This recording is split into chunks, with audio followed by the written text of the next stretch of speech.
ভারতীয় জনগণ আর বাংলাদেশের জনগণ আমরা সবাই বন্ধু। আমাদের একই কৃষ্টি কালচার। বিশেষ করে ভারতের পশ্চিমবঙ্গ আর আমাদের বাংলাদেশ, পার্থক্যটা কোথায়?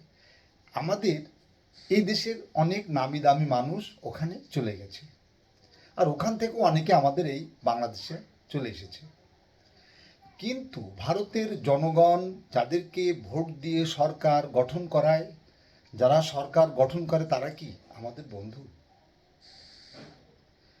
বন্ধু কে? বন্ধু হলো দুই পক্ষের মধ্যে স্বার্থ, সামঞ্জস্যতা সব কিছু যারা মেনটেন করে চলে, তারাই তো বন্ধু।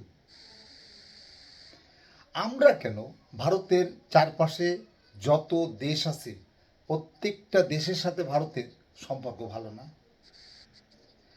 এই যে 2 বছরের মতো তারা কেন ভিসা দিল না? আর ভিসা না পেয়ে এদেশের জনগণ ওখানে চিকিৎসা, ভ্রমণ কোনো কিছু করতে পারেনি। তাতে কী হয়েছে? বাংলাদেশের সব লোক মারা গেছে? না না না, পৃথিবীর আরও অনেক দেশ আছে। ভারত বুঝতে পেরেছে তাদের কোটি কোটি ডলার বাণিজ্য তাদের লস হচ্ছে বাংলাদেশের সাথে সম্পর্ক অবনতির কারণে। তাই ভারতও এগিয়ে আসছে আবার সুন্দর সুসম্পর্ক গঠনের জন্য বাংলাদেশের সাথে। কিন্তু একই সাথে দ্বৈত নীতি তো হয় না। এই যেমন ধরো যা গতকাল সাবেক প্রধানমন্ত্রী বাংলাদেশের শেখ হাসিনা, তাকে তো আশ্রয় দিয়ে রেখেছে, তাকে নানা ধরনের কথা বলার সুযোগ করে দিচ্ছে।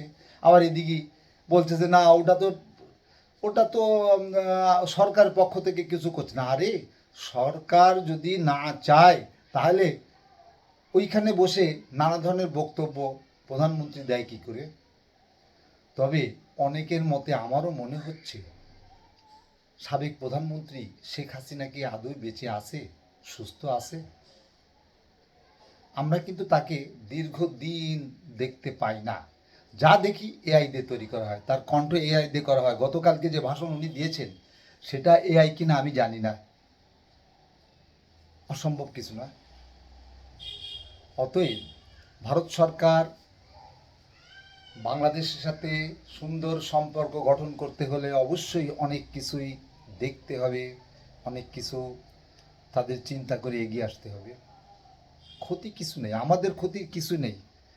আমরা ভারতের থেকে অনেক কিছুই কিনে খাই, পয়সা দিয়ে কিনে খাই, এবং এই পয়সাটা যদি পকেটে থাকে তো অন্য যে কোনো দেশের থেকে আনা যাবে, হয়তো একটু দেরি হবে আনতে।